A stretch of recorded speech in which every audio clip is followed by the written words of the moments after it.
అందరికీ నమస్కారం. నా పేరు కట్టా సాయి కిరణ్. నేను పశ్చిమ గోదావరి జిల్లా యూత్ కన్వీనర్గా బీసీవై పార్టీలో పనిచేస్తూ ఉన్నాను.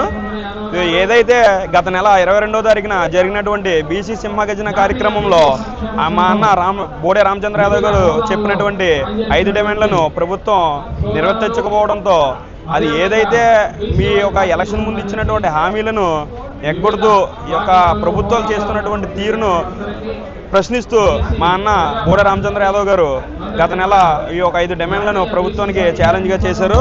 ఈ యొక్క 5 డిమాండ్లు నిర్వర్తించకపోవడంతో ఈ నెల 11వ తేదీన అంటే నిన్న అమర నిరాహార దీక్షకు ఆయన పూనుకున్నారు. నిన్నటి నుంచి కూడా ఆయన చేస్తూనే ఉన్నారు. కానీ ఈరోజు కూడా యథావిధిగా ఈ నిరాహార దీక్ష కొనసాగుతూ ఉంది. కానీ ఈ ప్రభుత్వంలో ఇంకా ఎటువంటి చలనం రాకపోవడం గమనార్థకం. ఈ యొక్క కార్యక్రమాన్ని ఇంకా ఉద్రిక్తం చేయడానికి మేమందరం కలిసి ఆయనకి మద్దతుగా నిలిచాం. అలాగే ఈ ప్రభుత్వం ఈ హామీలు నిర్వర్తించకపోవడంలో గల కారణాలేంటో తెలియాల్సి ఇంకా ఉంది. ఈ యొక్క హామీలను నిర్వర్తించకపోతే మా అన్న తలపెట్టినటువంటి నిరాహార దీక్షని మేము ఇంకా ఉధృతం చేసి వారి అధికారం కొల్లగొట్టే వరకు మేము ఈ కార్యక్రమం కొనసాగిస్తామని అందరికీ తెలియజేస్తూ ఉన్నాం.